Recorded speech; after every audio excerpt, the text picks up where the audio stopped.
Le temps de travail, ces fameuses 35 heures, voilà le sujet alibi par excellence qui cristallise les passions, qui est érigé par certains en explication monocausale du mal français.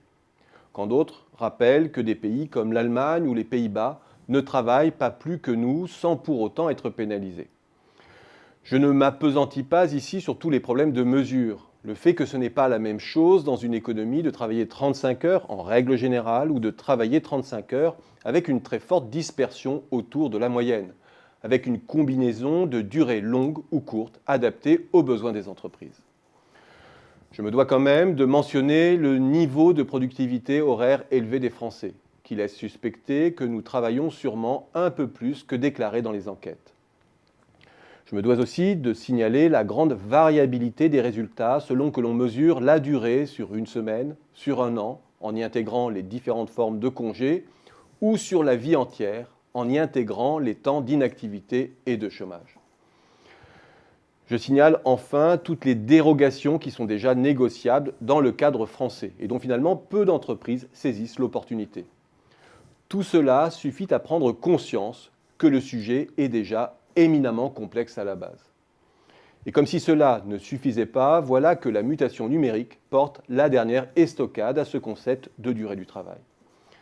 Que signifie en effet la notion de durée du travail quand une part croissante des métiers sont à fort contenu intellectuel, qui mobilisent de l'expertise, de l'expérience préaccumulée ou accumulée dans, mais souvent aussi en dehors de la sphère du travail.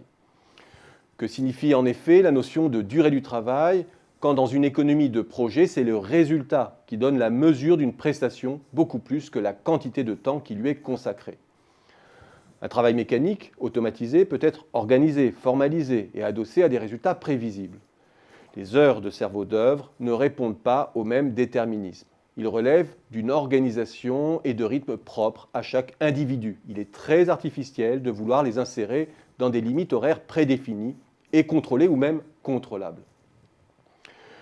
Que signifie la notion de durée du travail quand les outils numériques effacent les frontières entre la vie professionnelle et la vie privée? Des outils qui permettent à tout individu de maintenir sa relation au travail en dehors du cadre physique de l'entreprise.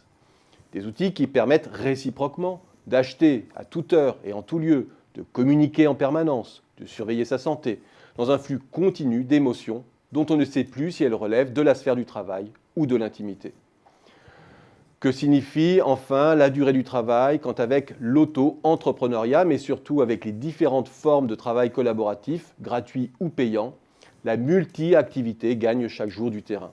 Quand chaque consommateur devient un coproducteur ou un co-concepteur en dehors de son temps de travail formel, de façon parfois consciente et le plus souvent inconsciente. Comme dans d'autres domaines, celui des rentes, des professions réglementées par exemple, rattrapées par l'ubérisation, voilà que pendant que nous nous étripons à coups de poissons et de menhirs dans notre village d'Astérix, les choses ont tellement évolué que nous ne savons plus très bien pourquoi nous nous bagarrons. C'est une chance au fond, puisque la question si crispante et clivante du plus ou du moins en matière de durée du travail perd de son acuité, et que tout l'enjeu est bien de repenser les rythmes.